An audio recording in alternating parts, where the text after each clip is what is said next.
अस्सलाम वालेकुम नाज़रीन, वेलकम बैक। तो ब्रेक पे जाने से पहले मैं आपको काफूर के कुछ फ़वाइद और नुकसानात मैंने आपको बताए हैं और मैंने कुछ फ़ायदे आपको बताए हैं। तो मैं आपको ये बता रही थी कि उसका इस्तेमाल हम किस तरह कर सकते हैं। तो जिल्द में लगाने के लिए मैंने आपसे कहा, आप किसी भी लेप में जो भी आप अपने चेहरे पे लगाते हैं उसमें आप एक चुटकी या 2 चुटकी या एक छोटी सी गोलियां आती हैं, अगर आप वो एक गोली को पाउडर बना के भी अगर आप डाल दें तो ये चेहरे के जो दाग धब्बे वगैरह है उसको हटाने में बहुत मदद करता है। तो ये इस्तेमाल कर सकते हैं। उसके अलावा जो कॉल मुझे आया था, जिस कॉलर ने मुझे कॉल किया था, उन्होंने कहा था कि उनके घुटनों में बहुत दर्द है और काफूर का इस्तेमाल मैं बताऊँ उनको। तो देखिए, 2 तेल होते हैं काफूर के इस्तेमाल के लिए। अगर आप सरसों के तेल में सरसों का तेल अगर आप ले सकें तो सरसों का तेल लें, या अगर आपको तिल का तेल सूट होता है, क्योंकि बहुत से लोगों को जो है तिल का तेल होता है वो सूट नहीं होता है। लेकिन तिल के तेल में जब आप उस काफूर को मिक्स करते हो और जब उसका इस्तेमाल करते हो तो ये ज़्यादा फ़ायदेमंद होता है आपके घुटनों के दर्द के लिए, आपके पट्ठों और जोड़ों के दर्द के लिए। जहाँ पे भी आपको दर्द वगैरह है जोड़ों पे, तो तिल के तेल में, जैसे आपने, अगर मैं आपको 1 कप तिल का तेल में अगर आपने उसमें 3 गोलियाँ, जैसे अभी गोलियों की शक्ल में आते हैं छोटे छोटे काफूर जो है वो गोलियों की शक्ल में आते हैं, तो आप जैसे 1 कप तेल में अगर आप उसमें 3 गोलियां डाल दें, वो मिक्स हो जाती है, उसको गर्म करने की ज़रूरत नहीं पड़ती क्योंकि वो आसानी से मेल्ट हो जाती है। आप उसमें मिक्स करके रखें, या अगर आपको तसल्ली तो आप उसको पाउडर भी बना के डाल सकते हैं, जैसा आपको ठीक लगे। फिर आपको जहाँ पे जोड़ों में दर्द है वहाँ पे जो है आपको लगाना है, घुटनों के दर्द में उसको मालिश, जैसे हल्के हाथों से मालिश करनी है। उसी तरह तिल का तेल हो गया, उसी तरह सरसों के तेल में भी इसका इस्तेमाल आप कर सकते हैं। सरसों के तेल में आपने वही 3 गोलियां डालनी है, 3 से 4 गोलियों का आप इस्तेमाल कर सकते हैं 1 कप के अंदर, बता रही, क्योंकि मैं छोटी चपटी वाली जो, क्योंकि पहले बहुत बड़ी बड़ी काफूर की गोलियां आती थी, लेकिन आज मैंने अभी जो आजकल वो छोटी छोटी पतली पतली मिलती है, तो छोटी वाली गोलियां हैं जो है वो 3 से 4 आप उसको इस्तेमाल कर सकते हो 1 कप तेल के अंदर। तो ये जो है वो क्वांटिटी के हिसाब से। और जो तिल के साथ आप जो डालोगे मिक्स करके काफूर, वो आपके कोई भी दर्द के लिए इंशाल्लाह बहुत फ़ायदेमंद होगा, और बल्कि सर्दी में इसका इस्तेमाल करना और भी बेहतर है। अच्छा, जिन लोगों को पेट में ख़राबी और जिसको खाने का है तो वो ठंडियों में इसका इस्तेमाल करे।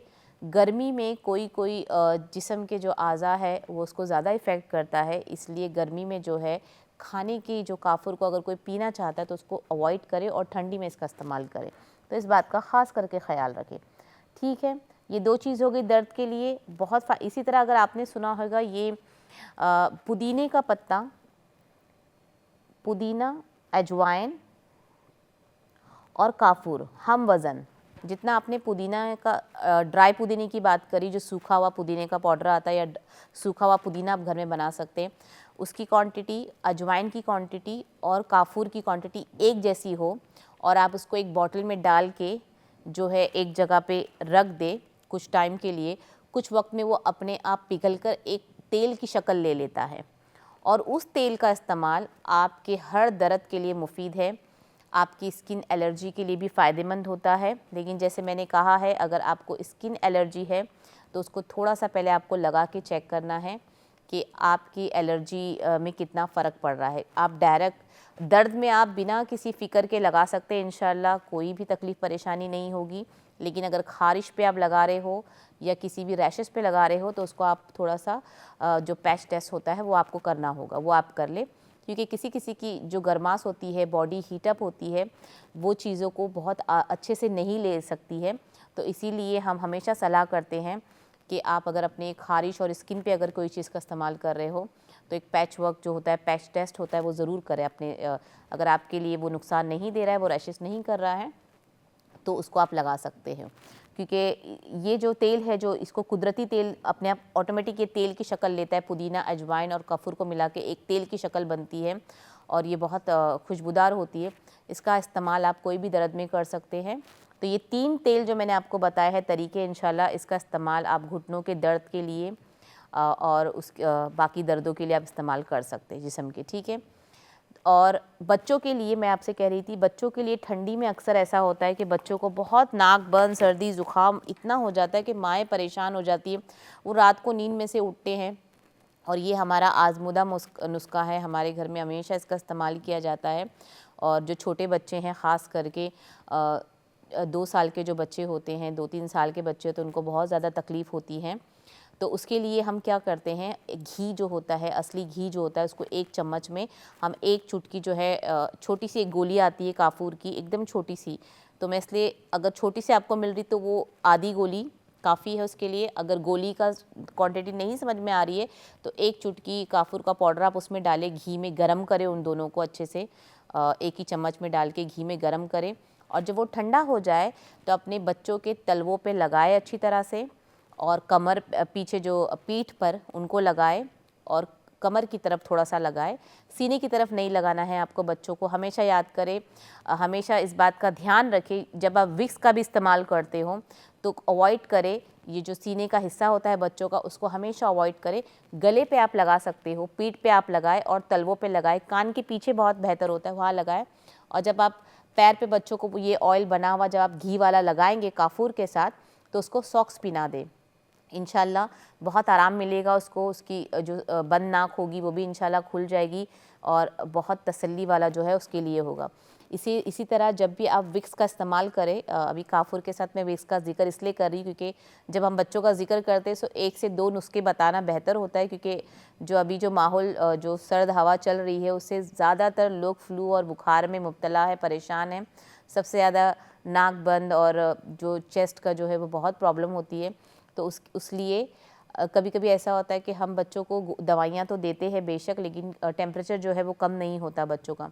लेकिन ऐसी हालत में अगर आप कोकोनट ऑयल में विक्स, जब भी है विक्स को कभी भी डायरेक्ट बच्चों को नहीं लगाना चाहिए। उसको हमेशा क्या करना चाहिए, कोई भी कोकोनट ऑयल अगर अपने समझे आप अपने हाथ पे रख दें, पाम में थोड़ा सा डालें, उसमें आप थोड़ा सा विक्स जो है निकाल के उसको जब मिक्स करोगे तो आपके हाथ की हथेली में रखने से क्या है, वो तेल गर्म हो जाएगा, आपकी बॉडी टेम्परेचर से वो तेल जो है हल्का सा वार्म हो जाएगा। तो जब उसको मिक्स करके इसी तेल को अगर आप उसकी पूरी बॉडी में, पीठ पर, पैरों पर, तलवों पर, कान के पीछे, गले पर इस तरह लगा दे, और उसको अच्छे से कपड़े, सॉक्स पिना के, टोपी नहीं पिनाना, बस सॉक्स पिना के उसको सुलाए, इससे भी बुखार का टेम्परेचर बहुत हद तक कम हो जाता है और उसको सांस लेने में जो है वो आसानी होती है। तो ये 2 चीज़ का बहुत ख्याल रखना। तो ये और बहुत फ़ायदेमंद चीज़ होती है ये, बड़े लोगों भी इसका इस्तेमाल कर सकते हैं, काफूर और घी का। तो उनकी जो क्वांटिटी है आप उसको पता है, जैसे आपने 1 बड़ा चम्मच डाला, 1 काफूर की गोली डाला, तो उसके लिए इस्तेमाल कर सकते हैं। ऑनलाइन में आसानी से दस्तयाब है, यहाँ तक कि एशियन शॉप में भी यहाँ पे काफूर की जो है गोलियाँ आसानी से मिलती है। काफूर की गोलियाँ कहते हैं, काफूर कहते हैं, और हर जगहों पे इसका इस्तेमाल जो है बहुत काफ़ी होता है, बहुत मज़हब के लोग इसका इस्तेमाल करते हैं, तो ऑलमोस्ट सब शॉप में यहाँ पे भी दस्तयाब होता है, तो आप इसका इस्तेमाल कर सकते हैं।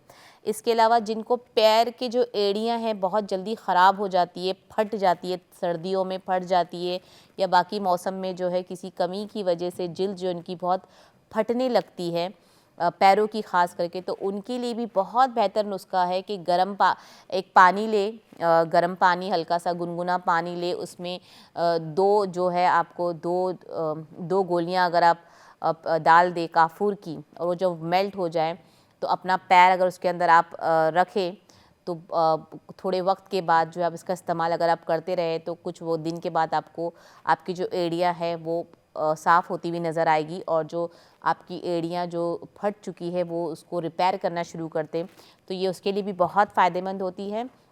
तो जिनको एड़ियों की फटने की शिकायत है, और किसी किसी का इतनी बुरी तरह से नुकसान हो जाता है उस एड़ियाँ फटने से, क्योंकि जिल्द जो है वो रिपेयर नहीं हो पाती है, इतनी क्रीम वगैरह लगाते हैं उससे कोई फ़र्क नहीं पड़ता है। तो इस नुस्खे को ज़रूर आजमाएं, इंशाल्लाह इससे बहुत हद तक जो है फ़र्क जो है पड़ेगा।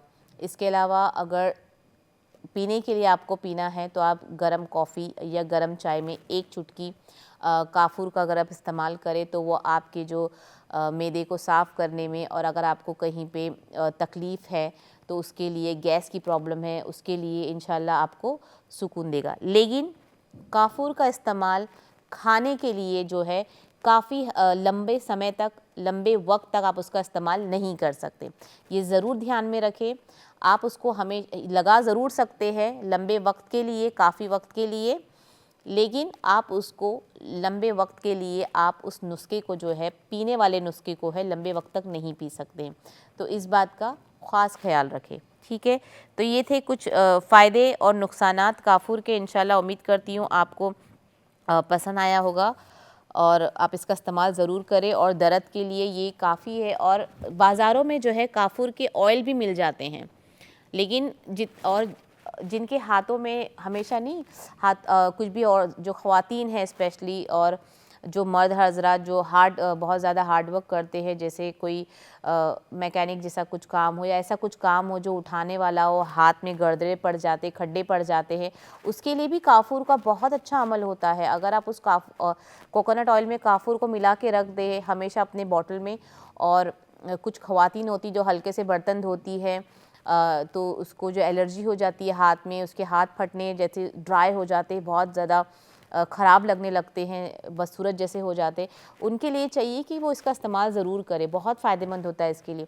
आप उसको एक शीशी में डाल के, जैसे एक छोटी सी शीशी हो, उसमें आप कोकोनट ऑयल डालें, लेकिन जो है वो प्योर होना चाहिए कोकोनट ऑयल, और उसके अंदर आपने 2 काफूर की गोली छोटी वाली डाल दे। वो काफूर की गोलियाँ मेल्ट हो जाती है अपने आप।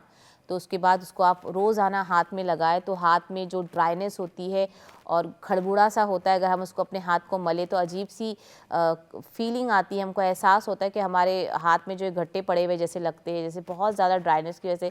उसके लिए भी बहुत, अपने हाथों को बहुत मुलायम कर देता है। अगर हम उसका इस्तेमाल करें रोज़ाना तो हमारे हाथ काफ़ी मुलायम हो जाते हैं। तो अक्सर ख़वातीन की शिकायत ये होती है कि उनके हाथ जो है वो मुलायम नहीं होते, तो उसके लिए भी आप इसका इस्तेमाल करते। ऐसे तो बहुत से इस्तेमाल है, लेकिन ये कुछ इस्तेमाल मैं आपको ख़ास तौर पर बता रही हूँ, क्योंकि कुछ चीज़ें हम जो बताते हैं, वो जो चीज़ें हम कॉन्फिडेंस से आपको कह सकते हैं कि हमने इसको आज़माया हुआ है इंशाल्लाह, और आप भी इसको आज़माएं। लेकिन जहाँ पर भी मैं हमेशा कहती हूँ और अपने प्रोग्राम में हमेशा रिपीट करती हूँ, कोई भी नुस्खा आप इस्तेमाल कर रहे हो, कोई भी हर्ब आप इस्तेमाल कर रहे हो, पहली दफ़ा इस्तेमाल कर रहे हो, बहुत थोड़ा सा उसको इस्तेमाल करें कि आपकी बॉडी डायरेक्ट जो है वो उसको कितना साइड इफ़ेक्ट करती है। क्योंकि आपकी जो बॉडी टेम्परेचर है, जो हमारी बॉडी टेम्परेचर होती है, वो हर चीज़ को हज़म नहीं कर सकती है। जैसे कि आपने देखा होगा, अक्सर बात सुनते हैं हम कि फ़लाना शख्स ऐसा कहता है कि अल्हम्दुलिल्लाह इस बंदे को देखो, ये तो पूरी तरह से माशाल्लाह ये जो भी खाता है वो हज़म हो जाता है और इसकी बॉडी वो जज़्ब कर लेती है। फिर इस पे सर्दी का मौसम आए, ख़िज़ा का मौसम आए, बारिश का मौसम आए, गर्मी का मौसम आए, माशाल्लाह इसको कोई फ़र्क नहीं पड़ता। तो उसकी अल्लाह ने उसको बनाया वैसा होता है कि उसके जिस्म में हर चीज़ बहुत आसानी से जज़ब हो जाती, क्योंकि अल्लाह ने उसके लिए वो चीज़ रखी हुई है, उसमें कोई चमत्कार नहीं होता है।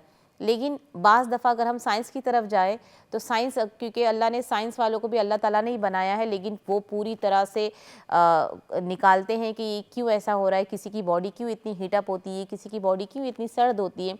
तो फिर पता चलता है कि खून के दौरान की वजह से या मैदे की वजह से, या फिर जेनेटिक होता है, किसी ख़ानदान से ये चला आ रहा होता है कि किसी की बॉडी कोई भी खाए तो हीटअप हो जाता है, एलर्जी हो जाती है।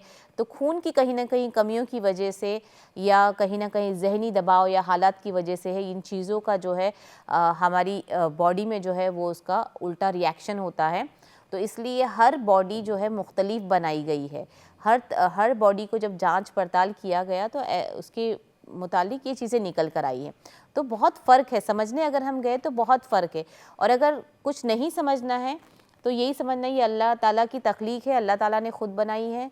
हर किसी को एक जैसा नहीं बनाया है, किसी को लंबा, किसी को छोटा, किसी को मोटा, किसी को पतला, हर किसी को अलग अलग शक्ल और सूरत में अल्लाह ताला ने बनाया है।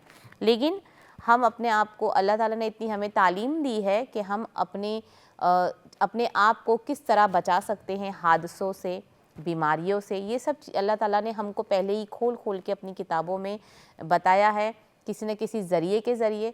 तो हमें सिर्फ समझने की ज़रूरत है कि हम उसको किस तरह इस्तेमाल कर सकें। चलिए मैं आपको एक हदीस सुनाती हूँ। हज़रत अबू उमामा रज़ियल्लाहु तआला अन्हु से रिवायत है, सॉरी ये वाली नहीं है, हज़रत अब्दुल्ला बिन सुलेमान रहमतुल्लाह अलैह से रिवायत है कि एक सहाबी ने मुझे बताया कि हम लोग जब खैबर फ़तह कर चुके तो लोगों ने अपना माल गनीमत निकाला, जिसमें मुख्तलिफ़ सामान और कैदी थे, और ख़रीद व फ़रोख्त शुरू हो गई कि हर शख्स अपनी ज़रूरियात ख़रीदने लगा और दूसरी ज़ायद चीज़ें फ़रोख्त करने लगा। इतने में एक सहाबी हाजिर खिदमत हुए और अर्ज़ किया, या रसूल अल्लाह सल्लल्लाहु अलैहि वसल्लम, मुझे आज की उस तिजारत में इस कदर नफ़ा हुआ कि यहाँ तमाम लोगों में से किसी को भी इतना नफ़ा नहीं हुआ। रसूल अल्लाह सल्लल्लाहु अलैहि वसल्लम ने ताज्जुब से पूछा कि कितना कमाया? उन्होंने अर्ज़ किया कि मैं सामान ख़रीदता रहा और बेचता रहा, जिसमें 300 उखियाँ चांदी नफ़ा में बची। रसूल अल्लाह सल्लल्लाहु अलैहि वसल्लम ने इरशाद फरमाया, मैं तुम्हें बेहतरीन नफ़ा हासिल करने वाला शख्स बताता हूँ। उन्होंने अर्ज़ किया, या रसूल अल्लाह सल्लल्लाहु अलैहि वसल्लम, वो नफ़ा क्या है? जैसे उस आदमी ने हासिल किया। इरशाद फरमाया, फ़र्ज़ नमाज के बाद 2 रकात नफील। ये अबू दाऊद की हदीस है। और एक उखियाँ 40 धर्म और एक धर्म तकरीबन 32 ग्राम, तकरीबन 3 ग्राम चांदी का होता है। जो उखियाँ, एक उखियाँ, तो इसके बारे में इस हदीस है उसके बारे में जो तफसीर बताया गया है, उखियाँ, एक उखियाँ 40 दरहम और एक दरहम तकरीबन 3 ग्राम चांदी का होता है। इस तरह तकरीबन 3000 तोला चांदी हुई। तो आप सोचिए, ये हदीस से हमको क्या पता चलता है कि जो फ़ायदा उस जंग में ख़रीद व फ़रोख्त पे उस सहाबी को मिला था, और अल्लाह के रसूल ने जिस तरह से उस बात को बताई कि उससे ज़्यादा फ़ायदा हमको क्या पहुँचेगा, फ़र्ज़ नमाज के बाद 2 रकात नफील का पढ़ना। अच्छा, नफील की नमाज तो आप जानते हैं कि हम माशाल्लाह फ़र्ज़ पढ़ लेते, सुन्नत पढ़ते, नफील हर शख्स नहीं पढ़ पाता है। अब चाहे वो वक्त की वजह से आप ले ले या फिर अपने सुस्ती की वजह से मैं बोल लूँ, या काम की वजह से आप बोल ले, मतलब कोई भी मशगूलात आप उसमें ऐड कर ले, तो आप सोचें नफील की नमाज जो है, जो नफल नमाज जो होती है, वो हर किसी के हर शख्स है उसकी नसीब में नहीं होती है। तो ये कितनी बड़ी बात है कि हम इस बात को समझें और इस बात को इंशाल्लाह कोशिश करें कि अपने आप को इतना मजबूत बनाएं कि जो हम अपनी फ़र्ज़ और सुन्नतें अदा कर रहे हैं उसके साथ हम 2 रकात नफील, फ़र्ज़ नमाज के बाद जो 2 रकात नफल होती है, अगर हम उसके मामूल बन जाए, अगर हम उसकी आदी बन जाए, तो ये हमारे लिए कितने बड़ा सवाब का बाइस होगी। तो इंशाल्लाह कोशिश करें कि अपनी नमाज़ों के बाद जो है नफल नमाज का जो है 2 रकात का बहुत ख़ास करके जो है उसको अपनी ज़िंदगी में शामिल करें, और इंशाल्लाह इससे फ़ायदा उठाएं और अपने प्यारों को भी ये बात बताएं। क्योंकि हालांकि फ़र्ज़ नमाज जो पढ़ता है वो कभी कभी सुन्नत अदा करता है, कोई माशाल्लाह फ़र्ज़ के साथ सुन्नत और नफल भी पढ़ती हैं, और बहुत बहुत बड़े वो लोग होते हैं जो पूरे नमाज का एहतमाम करते हैं। फिर जहाँ पे नफल नमाज़ों का आता है, शुक्राना नमाज का आता है, जो सलातुत तौबा होती है वो नमाज का आता है, तहज्जुद की नमाज़ होती है, और बहुत सी ऐसी नमाज़ें होती है, एक ख़ास वक्त पे नमाज़ें होती है, नफल नमाज़ें होती है। लेकिन अगर आप फ़र्ज़ नमाज के बाद जो सुन्नत अदा करते उसके बाद अगर आप नफल अदा करें 2 रकात, तो इसका सवाब इन अशरफियों के बराबर है, जो अगर आज के हम ज़माने में देखें तो तकरीबन 3000 तोला चांदी हुई। तो आप उसको कैलकुलेट करें तो आप सोचें कितना सवाब हम कमा सकते हैं इंशाअल्लाह। तो अपनी ज़िंदगी में इन चीज़ों को खूब करके लाएं। तो आज मैंने आपको काफूर के बारे में इंशाल्लाह बताया। मैं कोशिश करूँगी आने वाले प्रोग्राम में मैं आपको मेहंदी के पत्तों के बारे में कुछ बताऊँ। मेहंदी भी बहुत फ़ायदेमंद होती है इंशाल्लाह। तो मेहंदियों के कुछ फ़वाइद मैं आपको बताऊँगी इंशाल्लाह। तो कोशिश करेंगे कि हम इससे और भी मालूमात हासिल कर सकें। और इसके अलावा अगर कोई भी सवालात अगर आपको काफूर के मुताल्लिक़ हो तो आप हमें कॉल करें और इसके बारे में आप हमें और पूछ सकते हैं। जबकि मैंने आपको खुलासा करके तौर पे बताया, जब भी क्वांटिटी का इस्तेमाल करें 1 चुटकी, 2 चुटकी, ज़्यादा से ज़्यादा 3 चुटकी, उससे ज़्यादा नहीं। लेकिन जब भी शुरुआत करें 1 चुटकी से शुरुआत करें। उसी तरह बाकी हर्ब्स का भी मैंने आपको यही बताया है कि जब भी शुरुआत करें 1 चुटकी से शुरुआत करें। उम्मीद करती हूँ आपको आज का प्रोग्राम पसंद आया होगा। इंशाल्लाह अपनी दुआओं में हमें याद करें और अपना खूब ख्याल रखें। हम आपसे मुलाकात करेंगे हमारे नेक्स्ट वीक इंशाल्लाह। अस्सलामु अलैकुम व रहमतुल्लाहि व बरकातुहू।